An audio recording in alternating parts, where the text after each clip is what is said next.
धोखेबाज लड़की की लव स्टोरी। यह शॉर्ट लव स्टोरी महेश और राधिका की है। दोनों एक दूसरे से वर्षों से प्यार तो करते थे, लेकिन इजहार नहीं कर पा रहे थे। एक दिन महेश के घर में बर्थडे पार्टी थी, तो उसमें राधिका भी शामिल थी। राधिका को देखकर महेश मदहोश होता जा रहा था। वो सोच ही रहा था आखिर राधिका को अपने प्यार के बारे में कैसे बताऊं। उतने में राधिका ने उससे उसके घर छोड़ने के लिए कही, तो महेश बहुत ही प्रफुल्लित मन से तैयार हो गया और रास्ते में अपने दिल की बात बताया। तो राधिका बोली, नहीं महेश, मैं आपको भाई मानती हूँ, उम्र में भी छोटी हूँ। तो महेश गाड़ी रोककर राधिका का पैर पकड़ लिया। महेश ने कहा, बस मुझे आपके कदमों में रहना है।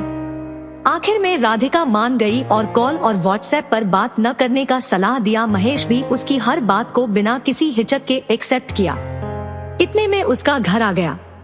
महेश ने उसे उसके घर पर छोड़ दिया। अब उसकी लव स्टोरी की कहानी तो शुरू हो गई, लेकिन महेश के मन में कहीं न कहीं से कॉल पर बात न करने का गम था। उसे फील हुआ राधिका पहले से ही किसी से अटैच है।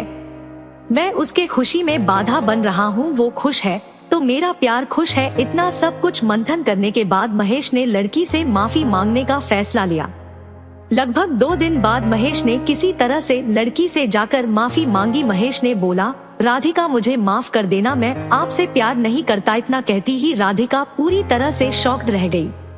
आखिर प्यार के लिए जो बंदा पैरों पर गिर सकता है, वह अचानक माफी क्यों मांग रहा है। 10 दिन नहीं बीते थे, राधिका पूरी तरह से बेचैन होने लगी।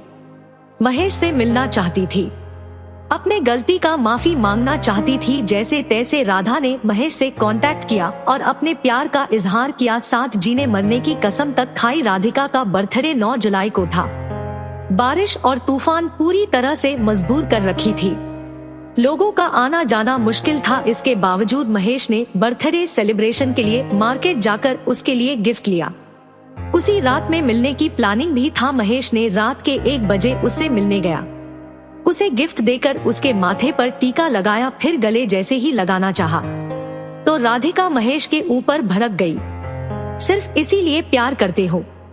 महेश एकदम शून्य हो गया, मानो उसके पैरों तले से जमीन खिसक गया हो। वहां से चुपचाप भीगी आंखों में आंसू लिए चला आया।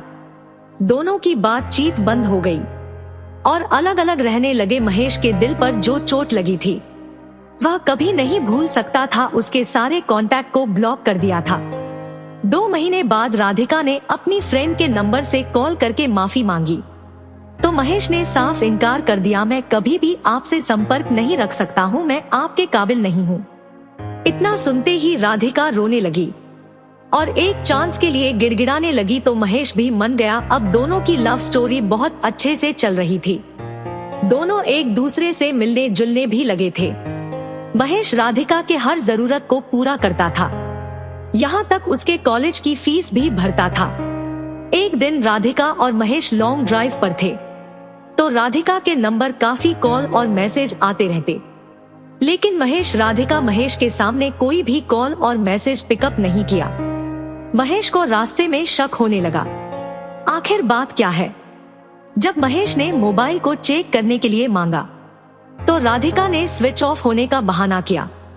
अब राधिका और भी शक के घेरे में आ गई। महेश गाड़ी रोका और मोबाइल लिया तो देखा 53 मिस्ड कॉल्स और व्हाट्सएप खोलकर चेक किया तो आई लव जानू जैसे मैसेज लगभग 16 लड़कों के थे, जिसमें राधिका का भी रिप्लाई भी था। महेश ये सब देखकर काफी दुखी हुआ और वही रिश्ता तोड़ने का फैसला किया। लड़की को वही छोड़कर वह घर चला आया। वो कहते हैं न, सच्चा प्यार करने वालों को सच्चा प्यार नहीं मिलता है। दोस्तों के साथ जरूर शेयर करें।